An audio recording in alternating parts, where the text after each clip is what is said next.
Bueno, efectivamente estamos en fase 2, eso fue el anuncio que hizo el subsecretario de Salud, el doctor Hugo López-Gatell, en la mañanera de hoy día martes. Esto da cuenta de algo que ya OMS había señalado, de que había transmisión local en México. Desde ayer en nuestro sitio web nosotros lo pusimos, había transmisión local. Se explicó claramente de que de los 367 casos que existen en México, 80% de ellos son importados netamente, 19% son casos relacionados con importación, es decir, gente que directamente se contaminó del SARS-CoV-2 por contacto con casos importados, y 1% o 5 casos que, sobre los cuales no se puede retrasar la fuente de contaminación. Eso implica que estamos en fase de transmisión comunitaria. Yo creo que cabe la pena saludar cómo algunas entidades federales desde antes de esta situación ya se habían posicionado de manera muy clara y explícita en función de disminuir este contacto de persona a persona, que es lo que permite reducir la transmisión entre los individuos, ¿no es cierto? Entonces, las medidas que había anunciado el gobierno de la Ciudad de México, las medidas que anunció Jalisco, las medidas que han anunciado otros estados como Nueva León, van todas en la línea de las recomendaciones que hace la Organización Panamericana de la Salud y la Organización Mundial de la Salud. Es decir, estamos muy contentos, aprovechamos de saludar esas iniciativas que se hayan tomado con antelación, que no se haya esperado al último minuto, al igual que estas que anuncia en un momento muy oportuno la autoridad federal, porque cuando uno compara justamente lo que han hecho otros países que están viviendo situaciones muy complejas, como países europeos, Italia, España, Francia, Alemania, etcétera, uno puede ver en la comparación del desarrollo de la epidemia que las medidas de distanciamiento social se toman cuando ya llevamos 3 o 4 veces más casos de los que habían hasta el día de hoy en México. Entonces, México está beneficiándose de la experiencia de estos países, tomando estas medidas, y incluso las que se tomaron con antelación a la declaración de esta fase son también muy loables. Van en el camino correcto.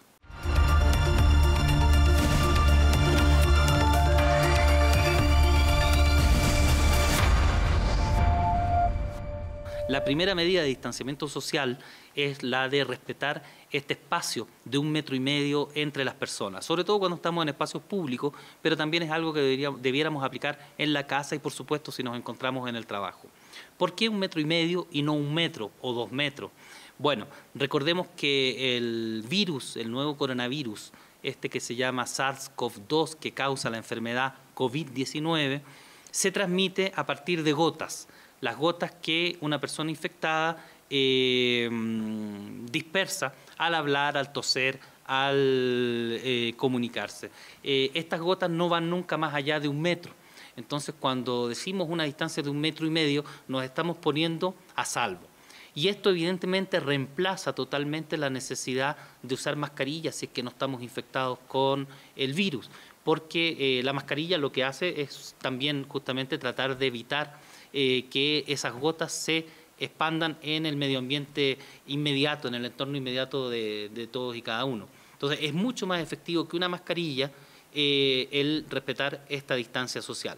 Quienes tienen que usar mascarilla son las personas infectadas, que se saben positivas para el nuevo coronavirus, las personas que están atendiendo las necesidades de la persona que está infectada, es decir, los familiares si es en el entorno domiciliario y el personal de salud si es en el entorno hospitalario. Primera medida, entonces, el respetar esta sana distancia. La Secretaría de Salud Federal está llevando adelante una campaña que se llama Su Sana Distancia, con un personaje que nos llama y nos recuerda a mantener esta distancia, y esa es la primera medida. La segunda medida tiene que ver ya con el respeto de lo que son las consignas que están pidiendo las autoridades en diferentes lugares del país con respecto a la suspensión o anulación de eventos públicos, el que en lo posible nos quedemos en la casa cuando no sea absolutamente necesario. Si en nuestro trabajo, en nuestra empresa, podemos hacer teleworking, homeworking o trabajar desde la casa, en otras palabras, pues también eso contribuye. Una medida muy importante que México tomó y que se está implementando es el cierre de las escuelas. Sabemos que los niños no son necesariamente quienes más se infectan por este nuevo coronavirus, por diferentes razones, no los ataca y eso es una muy buena noticia. No significa que están totalmente a salvo, pero no son una de las poblaciones más a riesgo. Sin embargo, sí pueden desarrollar síntomas y pueden contagiarse y pueden contagiar en la casa. Pero también cuando vamos a dejar a los niños a la escuela, ocupamos o el transporte público o tenemos que de todas maneras interactuar más con la comunidad, ¿no es cierto? Y eso evidentemente aumenta los riesgos de transmisión de la epidemia. Entonces esa es otra gran medida importante que hay que implementar, saludar y respetar.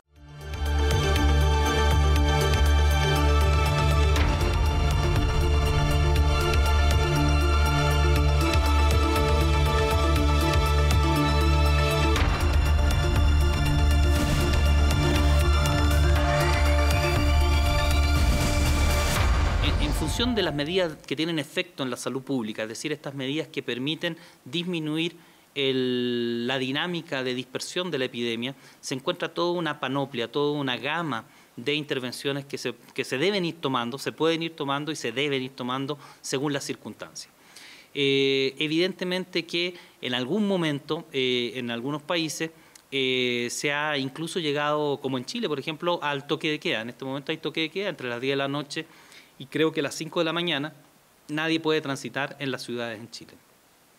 En otros países de Europa se está implementando también este tipo de medidas de cuarentena absoluta en las casas, ¿no es cierto? Eso corresponde a la fase en que están viviendo esos países. Es probable que en México en algún momento tengamos que llegar a esas medidas, no hay que extrañarse, son medidas justamente que están dando efectos en otros países. Lo que no hay que hacer es adelantarse innecesariamente, porque todo este tipo de medidas tienen tres tipos de consecuencias. Primero, en salud pública, y esa es la que más nos interesa, que hay que valorar. El efecto positivo en salud pública con los efectos, primero que nada, en términos de el respeto a los derechos humanos de las personas. Es decir, cuando esas medidas empiezan a restringir lo que nosotros habitualmente decidimos hacer o no. Que alguien venga y en este caso el Estado nos diga que no podemos salir a la esquina a comprar es evidentemente una restricción a nuestras libertades individuales. En algún momento el efecto de salud pública es mucho más benéfico que el impacto negativo de restringir nuestras libertades individuales. Pero también está el impacto económico. Hay que saber que también, sobre todo en un país con tantas desigualdades como tiene México, es importante pensar en aquellas personas que viven o sobreviven en el día a día con una serie de actividades informales que se alimentan muchas veces justamente de la interacción social. Entonces, estas medidas que restringen la interacción social van a tener impactos también en la economía de los hogares. No estamos pensando en la economía de las grandes empresas porque ellas en general tienen capacidades de absorción suficientes, más allá de que de todas maneras vamos a vernos todos inmersos en una recesión muy importante, quizás la más importante de la historia reciente, en México y en el resto de los países del mundo. Entonces, esas medidas son adecuadas para el momento en que se viven. El cerrar a lo mejor la circulación totalmente a 100%, por ejemplo, aquí en Ciudad de México, hoy día sería una medida exagerada, puesto que estamos recién con 5 casos sobre 367 que son de carácter de transmisión local comunitaria. ¿Significa eso que no se van a tomar esas medidas eventualmente en Ciudad de México? Absolutamente que no. Seguramente en algún momento vamos a llegar a eso.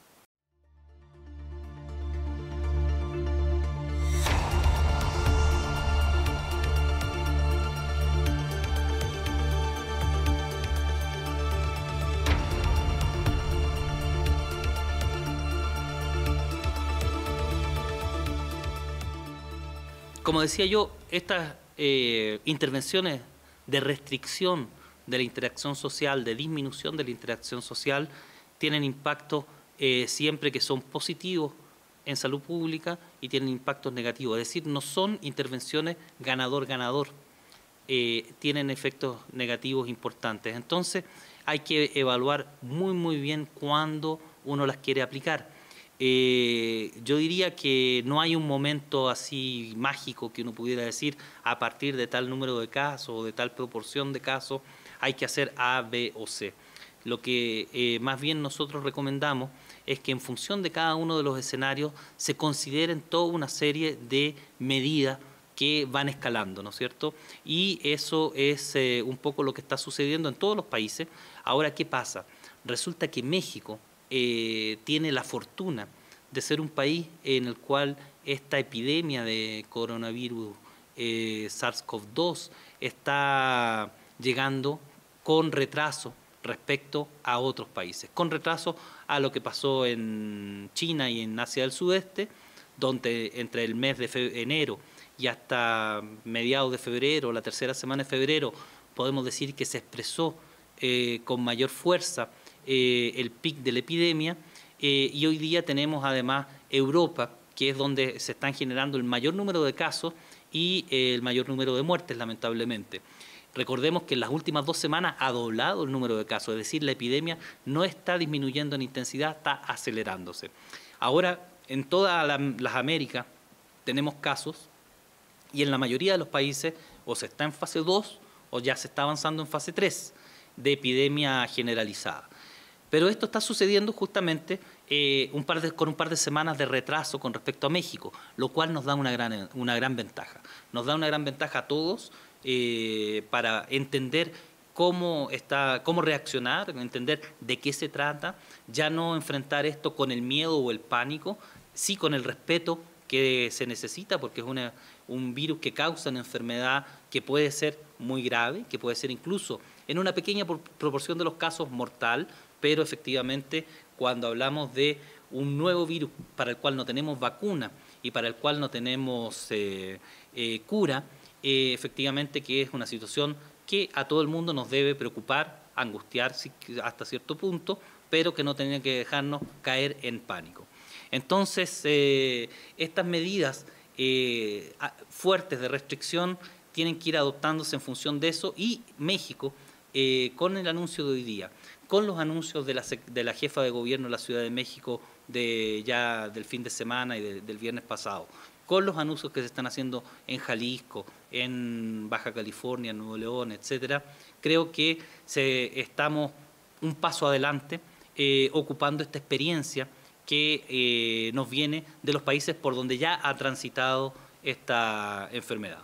Hay un elemento muy importante que hay que recordar, que en este caso, y aplica para todos los países, la mejor defensa para una epidemia de este tipo es tener un sistema de salud universal. ¿Qué significa tener un sistema de salud universal? Significa un sistema que le da acceso a servicios de calidad a todo quien lo necesita, sin discriminar por la capacidad de pago, sin discriminar por etnia, sin discriminar por género, sin discriminar por la zona en donde vivimos.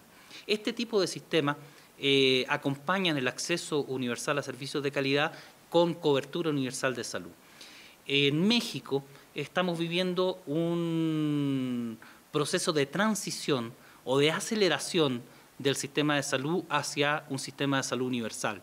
Entonces, evidentemente que hay una serie de desfases entre el proyecto de avance hacia la salud universal y la implementación.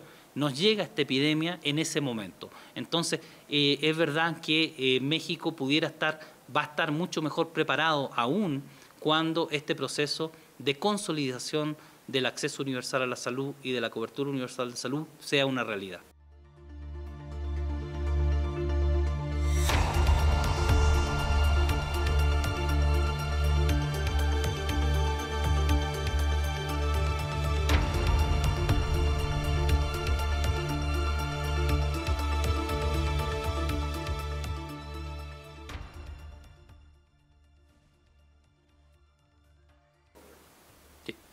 No, excelente pregunta y es muy legítima porque ha estado no solo en la preocupación de la población, sino que en los medios últimamente, y que se ha generado mucha incomprensión con respecto a lo que está haciendo México. A ver, primero, el llamado del director general de la Organización Mundial de la Salud, el doctor Tedros, es a test, test, test, o pruebas, pruebas y pruebas. ¿Qué significa esto? Esto significa que todos, 100% de los casos sospechosos de contagio por COVID-19 tienen que recibir la prueba, primer elemento. Segundo elemento, 100% de todos los contactos de esos casos sospechosos deben recibir la prueba. Hay muchos países, lamentablemente, donde esto no está sucediendo, no estaba sucediendo en el momento que el doctor Tedros lo pide, por eso lo pide, o lo hace el llamado, y sigue sin suceder en algunos países.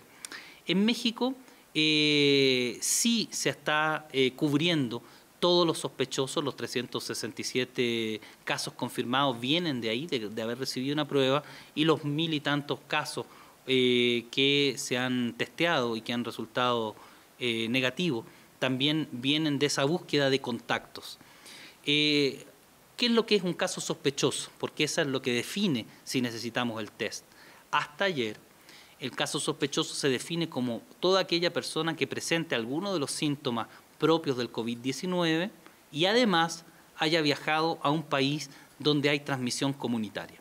Es por eso que no cualquier persona que tenga una tos o no cualquier persona que presente una fiebre, que pueden ser síntomas asociados con el COVID-19 y de otras enfermedades, por cierto, no cualquier persona necesita un test o no necesitaba un test en México hasta el día de ayer o hasta la semana pasada.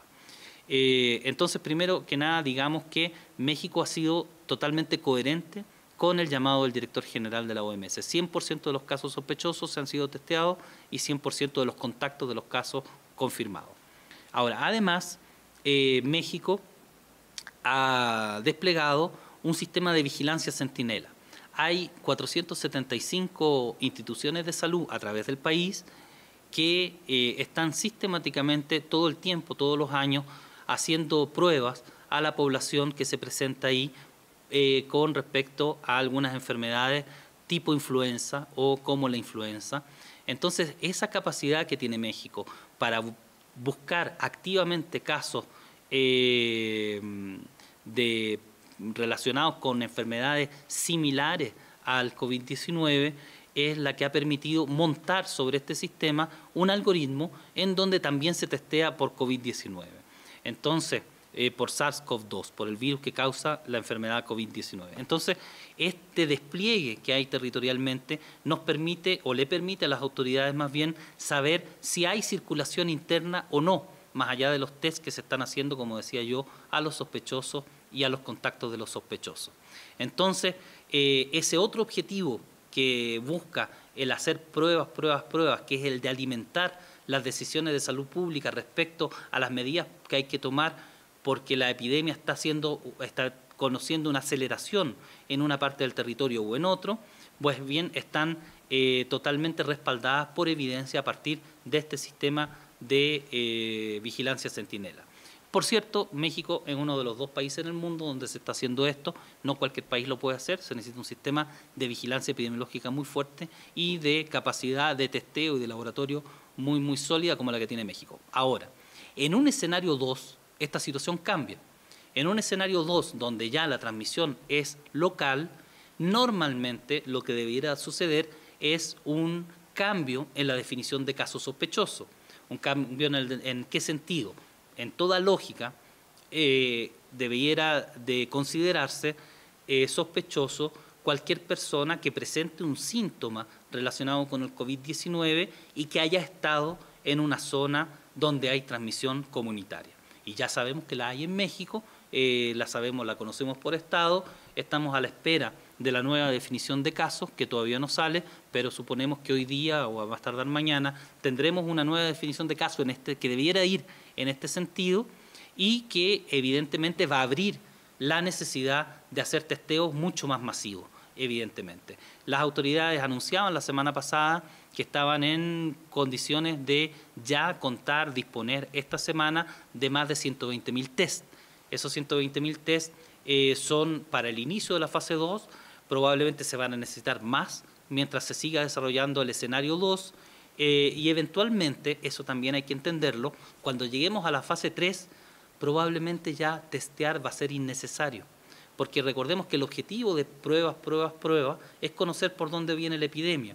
Cuando ya estemos en epidemia generalizada, lo importante es salvar vidas. Lo importante no es saber por dónde va la epidemia, lo importante es que apenas tengamos un síntoma relacionado con el COVID-19, nos traten adecuadamente, nos aíslen en domicilio si los síntomas son débiles y nos hospitalicen si los síntomas son más complejos, incluso nos hospitalicen en cuidados intensivos si ya estamos desarrollando una neumonía. Mientras antes detectemos, mientras antes tratemos, mientras antes aislemos, más probabilidades hay de poder salvar vidas y eso es lo que va a importar. Entonces, esto de los test va según las fases.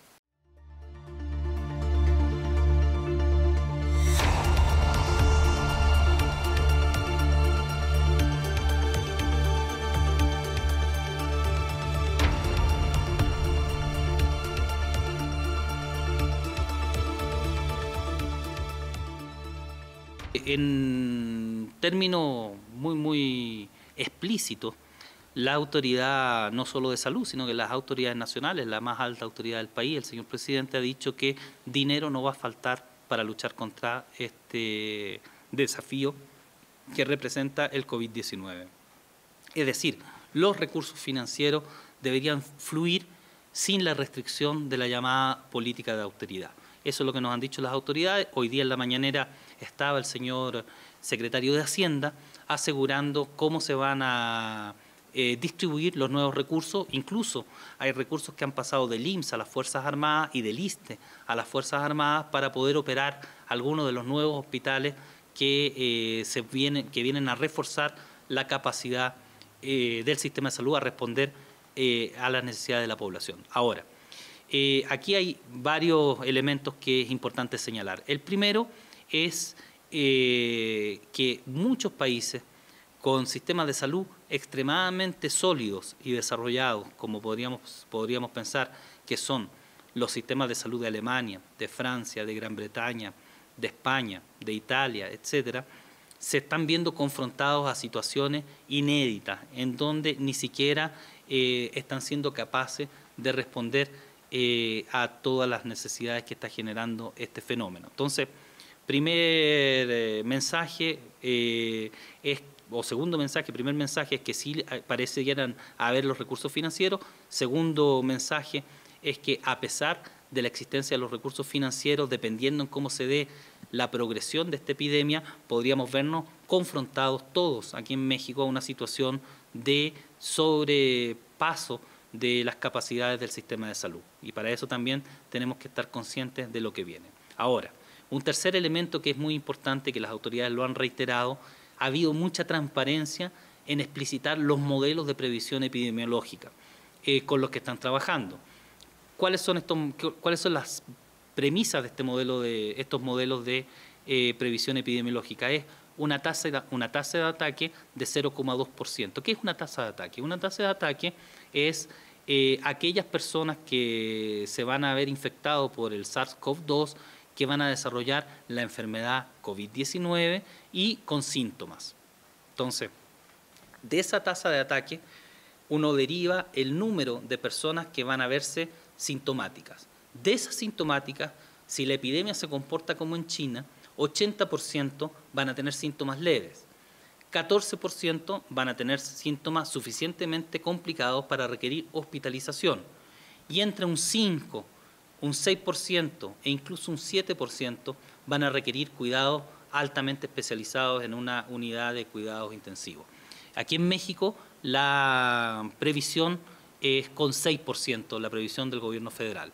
Podría ser un poco más porque México, a diferencia de otros países, tiene una altísima tasa de diabetes mellitus tipo 2, una tasa de obesidad que está asociada con hipertensión, con problemas respiratorios, con varios cánceres, etcétera. Entonces es una población que está más a riesgo porque sabemos que esta enfermedad golpea primero que nada a los adultos de más de 60 años en particular, pero además a quienes tienen comorbilidades como diabetes e hipertensión. Entonces podríamos ver más casos también aquí en México por esa razón.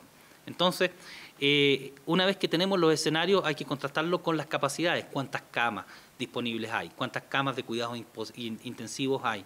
Y nuevamente, las autoridades lo han señalado de manera explícita en la conferencia de prensa del jueves pasado, jueves 19, si mal no recuerdo, se dieron el número total de camas que hay y los distintos tipos de número de tipos de camas en diferentes instituciones de salud.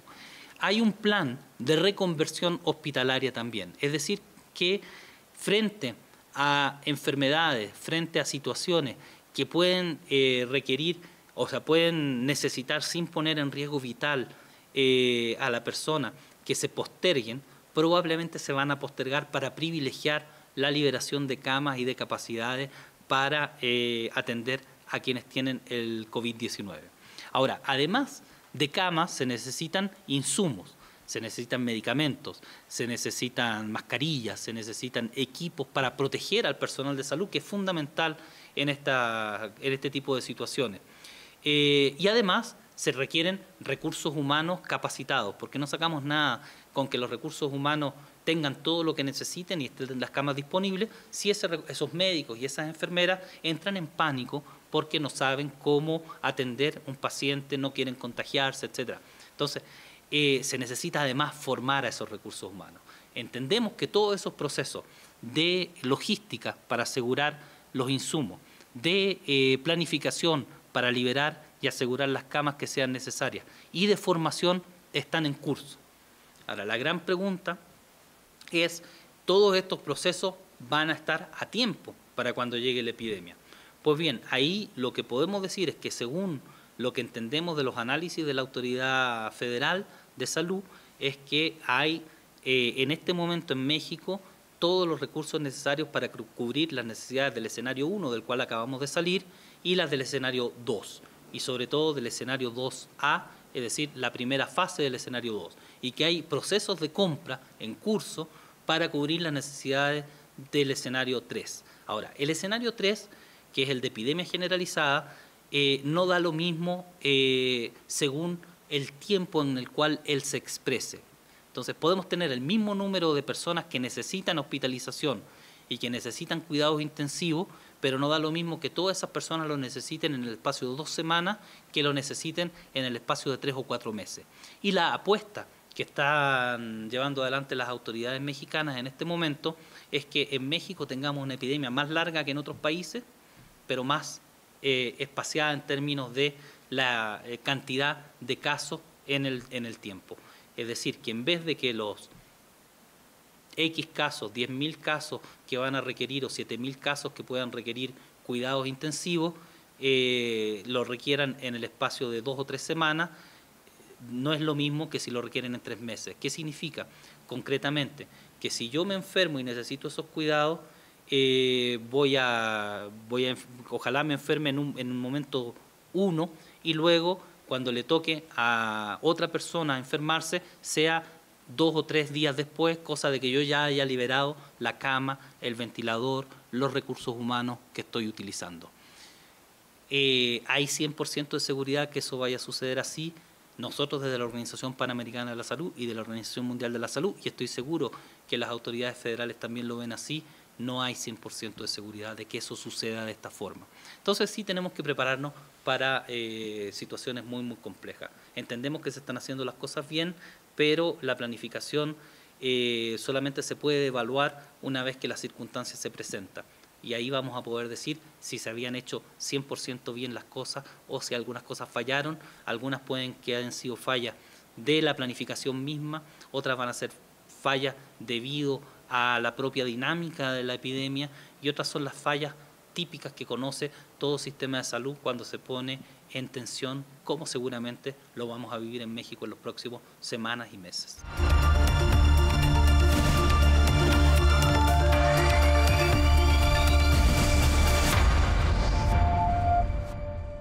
Bueno, lo que observamos en China es que el pic empezó a ceder al mes y medio de iniciada la epidemia.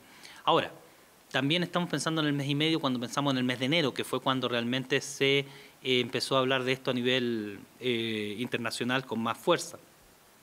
pero ya sabemos, hay antecedentes de que en realidad la epidemia en China estaba desde el mes de diciembre, incluso habían signos de que empezó en el mes de noviembre.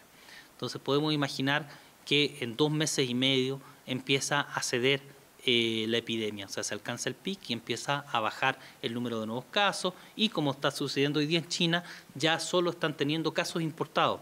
De haber sido el principal originador de casos contaminados por SARS-CoV-2, ahora China no produce nuevos casos a menos que sean casos importados. Entonces, esa es una buena noticia. Digo nuevamente que esto puede cambiar.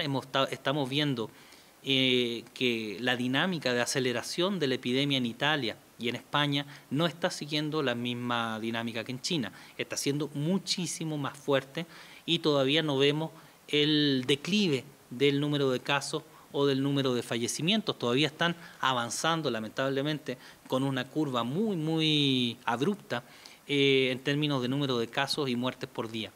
Tenemos que ver cómo se va a desarrollar en Europa y estamos aprendiendo todos los días de esa dinámica epidemiológica. Nuevamente reitero que en México lo que está tratando de hacer la autoridad con las diferentes medidas que se están tomando es que esa curva, que es muy, muy abrupta en un corto tiempo, en un corto periodo de tiempo, sea más plana durante un periodo más largo.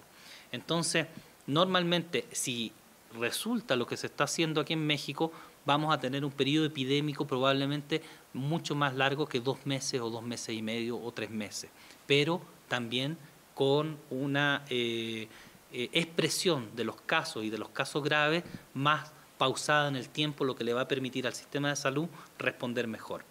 Entonces, yo pienso, y eso ya ahora no es una estimación científicamente respaldada, pero sí puedo pensar que fácilmente vamos a estar con este problema por lo menos hasta el mes de julio o el mes de agosto.